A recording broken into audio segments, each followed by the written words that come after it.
이 선반은 하쿠산 선반입니다.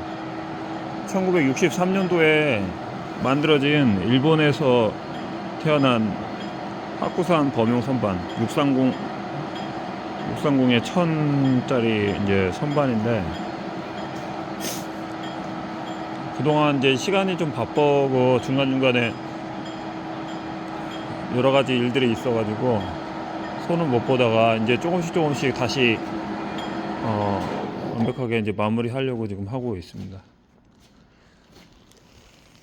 그 옛날 기계들이 이제 점점 이제 늘어나고 있는데, 이제 사람들이 이제 기계에 대해서 유튜브에다가 이제 댓글 쓰시는 걸 보니까 뭐 고철이다 뭐 여러 가지 좋은 얘기를 쓰시는 분들도 있지만은 또 안 좋은 얘기를 쓰시는 분들도 있고. 근데 이제 제가 드리고 싶은 말씀은 뭐냐면은, 이게 어떤 사람이 어떻게 하느냐에 따라서 그 기계의 가치가 달라진다는 것과, 그 다음에 이제 옛날 기계도, 오래된 기계도 손을 어떻게 보고 어떻게 관리하느냐에 따라서 명품이 될 수도 있고 고철이 될 수도 있다는 거, 이런 것들을 말씀드리고 싶다는 겁니다. 이 선반 같은 경우도 아마 이게 1970년도에 나온 선반일 겁니다. 이 선반도. 그러면은 70년도에 나왔으면은 벌써 한 60년, 50년이 다 된 선반인데, 이 선반의 상태가, 이 선반이 오래됐지만은 이 선반의 상태가 아직도 요즘에 나온 그런 최신 선반보다 저는 이게 더 마음에 듭니다. 요즘에 나오는 탁상 선반은 이렇게 기어 자체를 좀 묵직하고 튼튼하게 잘 하지를 않죠. 조금 더 기능을 전기적으로 조금 더 업그레이드를 하지만은, 사실은 그 전기적으로 업그레이드 하는 속 이면에는 원가 절감이 들어가 있습니다. 원가 절감. 기어를 뺀 대신에 모터에 극수를 많이 넣거나 모터를 인버터로 바꾸거나 서버 모터를 달거나 해가지고 실제로 기어가 안 들어가가지고 줄여버리고 가격을 정밀도를 높인다는 이유를 대면서 사실은 원가가 절감이 되는 겁니다. 옛날에 만들었던 것들은 다 이런 기어가 순전하게 다 들어가게 만들어서 사실은 지금 같은 경우는 경제성이 많이 떨어지죠. 근데 이런 그 탁상 선반 하나를 보면은 아시겠지만은 이거 자체가 알루미늄입니다. 알루미늄. 그리고 이런 식으로 기어가 여러 가지가 이렇게 들어가 있고, 여기는 이 조그만 선반이 체인지 기어가 다 들어가 있습니다. 체인지 기어가, 이 조그만 선반이. 이 선반도 마찬가지고요. 이 선반도 이 커버가 알루미늄 아니면 주물인데, 이건 알루미늄이네요. 알루미늄. 이게 알루미늄으로 되어 있어요. 알루미늄으로. 그만큼 이 커버 하나 만들려고 하면은 알루미늄으로 만든, 요새 같은 경우는 알루미늄으로 공작 기계 커버를 알루미늄으로 만드는 거는 거의 없죠. 다 철판으로 절곡해 가지고 이렇게 드로잉을 해가지고 하지, 이렇게 알루미늄으로 하는 거는 없다는 겁니다. 이게 옛날에도 드로잉은 다 있었어요. 옛날에도 드로잉은 다 있었지만 알루미늄으로 해야 될 거는 알루미늄으로 하고, 주물로 또 해야 될 건 주물하고, 그 다음에 열 처리를 해야 될 건 열 처리를 하고, 그 다음에 달려 있을 거는 다 달려 있게끔 이렇게 했다는 거죠. 그래서 근데 그런 것들이 지금은 제가 봤을 때는 더 각광받고 있지 않나 생각이 듭니다. 그런 것들이.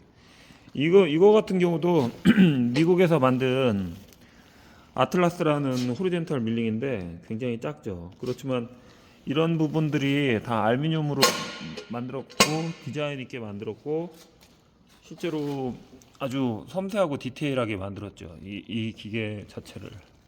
그리고 이게 통짜 주물이에요. 통짜 주물. 이 통짜 주물을 지금 현대 시대에 이렇게 만들려고 하면요, 가격이 엄청나게 많이 나가죠. 부품수도 많고 공정도 많고 뭐 열 처리해야 될 부분도 있고요. 손이 엄청 많이 가요. 사실 이거는 말도 안 되게 손이 많이 가고 말도 안 되게 비쌀 수밖에 없는 기계인데, 그런 기계들은 사람들이 이제 점점 이제 다 고철 처리를 하고 있습니다. 그리고 때로는 어떤 분들 같은 경우는 그 다시 손봐가지고 다시 또 수집하거나 사용하려고 사용하는 분들도 계시고, 이런 기계도 마찬가지고 이런 기계도 점점 이제 줄어들고 있죠. 근데 지금 최근에 인공지능과 뭐 첨단을 향해서 반도체 주식도 오르고 있어서 이제 앞으로 사람들은 로봇가 들어선다, 뭐 세상이 바뀔 것이다, 그렇게 얘기를 하고 있고, 또 경기가 안 좋다, 일이 없다, 그래서 이런 거 다 뭐 고철 처리해야 된다, 그렇게 말하는 분들도 있죠. 근데 세상은 한 가지 말씀드린다면, 돈이 인생의 전부는 아니라는 거죠. 이런 기계가 필요한 사람도 있고요.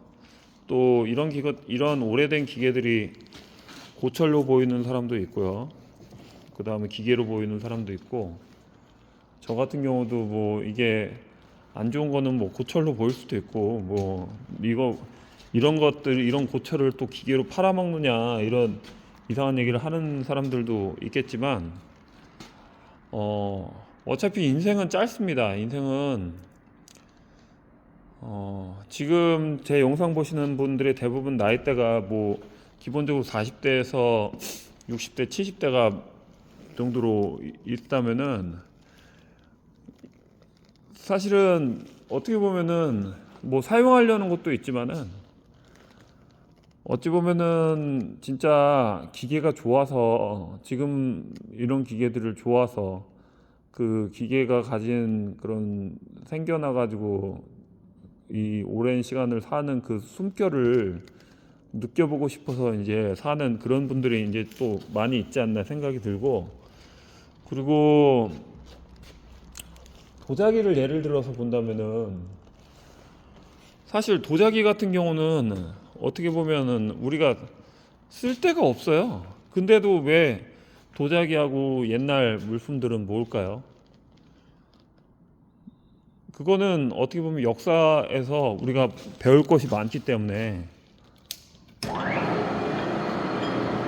역사적으로 우리가 배울 것이 많기 때문에 그런 게 아닌가, 그런 생각도 들고, 또 어떻게 보면은 디지털이 다가 아니고 첨단이 다가 아닌 그런 것들이 있기 때문에, 외국에서는 오히려 이제 이런 그 클래식하고 그 다음에 오래된 아날로그적인 그런 그 문화가 더 정착을 하고 있고, 우리나라 같은 경우도 그런 문화가 서서히 더 정착을 하고 있는 것 같습니다. 그래서 지금은 사실 뭐 경기가 어렵고 중동 전쟁에 의해서 환율과 고유가 뭐 여러 가지 이제 문제들이 많은데, 그런 것은 그런 것들을 너무 생각하고 살기보다 그냥 하나씩 자기 소신을 갖고서 사는 게 중요한 것 같다는 생각이 듭니다. 자기 소신을 갖고, 이 기계는 무엇이다, 이 기계는 무엇이다. 인생은 돈이 전부가 아니고요. 이거 다 또 팔아먹기 위한 수작 아닌가, 또 이렇게 생각하실 수도 있겠지만, 뭐 살 사람은 다 사고, 뭐 사지 말란 사람도 필요하면 다 사고, 다 살 수밖에 없고, 또 범용 같은 경우는 또 CNC가 대체하지 못할 그런 것들이 있고요. 외국 같은 경우에는 페라리 같은 경우도 수제로 만들었기 때문에 고가로 이렇게 소장하고 있고, 그 고유한 그런 하나의 독창적인 그리고 뭐 그냥 전 세계에 딱 그거밖에 없는, 그러기 때문에 희귀한 그런 기계가 됐기 때문에, 지금의 기계도 어떻게 보면은 옛날 기계들도 어떻게 보면 페라리나 오래된 람보르기니나 아니면은 오래된 뭐 롤스로이스라든지 클래식한 이런 기계가 되지 않나, 그거하고 비슷한 이제 색깔을 지니지 않았나, 오래된 기계, 공작 기계들이. 그래서 아마 이제 제 생각은 이게 섣부른 판단일지 모르겠지만, 이제 오래된 기계들 다 고철 처리하고 나면요, 이제 오히려 오래된 기계들을 가진 사람이 더 이제 1900 뭐 예를 들어서 그 70년대 범용 선반 이거 가진, 예를 들어서 1970년대 범용 선반을 지금까지도 쓰고 있다, 손봐서 쓰고 있다, 그 자체가 어떻게 보면은 굉장히 조금 사람들한테 이목을 받을 수 있고 관심을 얻을 수 있고 그런 시대가 되지 않을까 생각이 듭니다. 그런 시대가 되지 않을까 생각이 들어요. 왜 그러냐면은 제가 가끔씩 이제 클래식 그 카페를 방문을 하는 데가 있는데, 자동차하고 비교할 필요는 없겠지만 뭐 스텔라라든지 프레스토 아멕스라든지 폰이라든지 이런 차를 보면은 참 신기하기도 하고, 수십 년 전에 제가 탔던 그 차가 지금까지 굴러다니는 거 보면은 오히려 요즘 시대에 느끼지 못하는 그런 오래되고 친근하고 좀 정감 가는 감성들이 느껴져서 참 보고만 있어도 참 기분이 푸근하고 좋다는 느낌도 들고요. 그 다음에 그 시대의 그 장인들, 그리고 초창기에 만들었던 그 멤버들이 고생했던 그런 노력과 모습들이 그냥 눈에 지나가는 느낌도 들고요.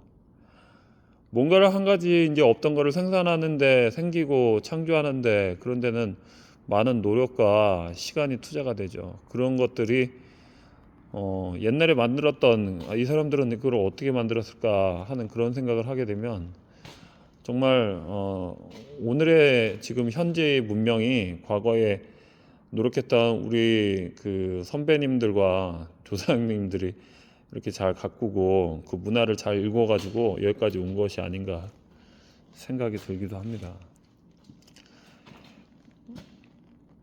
지금은 사실 인공지능과 로보트가 이제 점점 더 그 발전이 되겠지만, 아날로그의 감성과 그 다음에 그 감성에서 느껴지는 기계의 숨결, 이런 것들이 사실은 점점 더 없어지고 있기 때문에, 그것들을 외국에서는 오히려 더 알아주는 현상이 지금 일어나고 있는 것 같고요. 점점 다 없애버리면은 실제로 사람은 무엇을 위해 사는가를 다시 또 생각하게 될 수도 있는 것 같아요. 단순히 편한 게, 아파트를 사람들이 이제 다 지어가지고 행복하기 위해서 아파트를 지었는데요. 아파트를 다 짓고 나니까 실제로 아이들이 어디 가서 놀 데가 없어요. 왜 그러냐면은 풀밭이나 밭이나 논이나 산에서는 메뚜기도 있고 나비도 있고 벌도 있고 귀뚜라미도 있고 지렁이도 있고 뭐 못 보던 새도 있고, 그 다음에 열매도 있고 과일도 있고 딸기도 있고 뭐 미꾸라지도 있고, 세상의 모든 자연을 다 볼 수가 있는데, 지금의 아파트는 그냥 나오면은 아스팔트에, 나오면은 콘크리트에, 나오면은 차도에 차들이 쌩쌩 달리고 있어서 사실은 아이들이 어디로든지 갈 수도 없죠. 그거는 어떻게 보면은 풍요 속의 빈공인이 되어버렸습니다. 지금 우리의 삶도 똑같죠. 우리의 삶도 그냥 일을 하면은 일할 만큼 꼭 돈을 받아야 되고, 또 모든 것들은 다 금전적으로 지금 생각하는 경향이 많이 있죠. 그거는 이제 우리가 어떻게 보면은 우리가 파놓은 하나의 그런 딜레마입니다. 그게 혼돈 같은 그런 카오스 같은 건데, 행복하기 위해서 열심히 돈을 벌어가지고 좋은 좋게 도시를 만들었는데 사실은 그 도시에 사는 사람들 안에서의 또 경쟁이 일어나다 보니까 그리고 그 안에 시스템 자체가 일을 안 하고는 못 살고 그 다음에 행복할 수 있는 그런 것들이 돈에 의해서 휘둘리는 그런 시스템을 만들어 버렸기 때문에 풍요 속의 빈곤이 더 가속화되지 않나. 그리고 이제 로봇가 이제 나오게 되면은 사실은 인간을 위해서 로봇을 만들었는데 회사에서는 이제 사람을 안 쓰고 이제 로봇으로 이제 대체하는 시대가 돼서 사람이 취업하고 일을 하기가 더 어려운 시대가 지금 이제 오고 있죠. 회사에서는 이제 그리고 인공지능으로 이제 로봇과 인공지능이 대체하기 때문에 옛날에 변리사라든지 변호사라든지 뭐 회계사 이런 것들을 로봇가 많이 대체하고 인공지능 프로그램들이 많이 대체하는 시대가 지금 점점 좀 더 급격하게 다가오고 있고 다가왔습니다. 지금 제가 하는 이 일도 좀 뭐랄까 산업의 그 물결 속에서 농경에서 공업화에서 산업혁명에서 그다음에 정보화 뭐 정보화의 물결에서 인공지능에서 뭐 로봇까지 이제 지금 제가 살고 있는 그 시대에서 거의 뭐 100년 사이에 산업혁명서부터 지금 100년, 200년 사이에 엄청나게 지금 모든 변화의 물결 속에서 급격하게 지금 이제 모든 것들이 변화하고 있는데 때론 이런 생각도 합니다. 때론 그 터미네이터가 그 로봇으로 인간들을 이제 점령을 하고 도시를 점령을 하고 뭐 인간들이 로봇하고 싸우고 있는 그런 시대가 올 것이다라고 이제 30년 전에 그런 영화가 나왔었죠. 근데 이제 실제로 지금 같은 경우는 이제 지금 그런 이게 좀 몇 년 있으면은 진짜 10년 있으면은 전쟁터에 로봇을 배치시켜 가지고 로봇과 로봇들을 많이 가진 로봇으로 이제 전쟁을 하는 그런 시대가 이제 가능하면 이제 올 수 있겠다 그런 생각이 듭니다. 그래서 뭐 서두가 길어졌지만 옛것이 좋은 거다, 오래된 게 좋은 거다, 그런 생각으로 이렇게 영상 한번 찍어봤습니다. 감사합니다.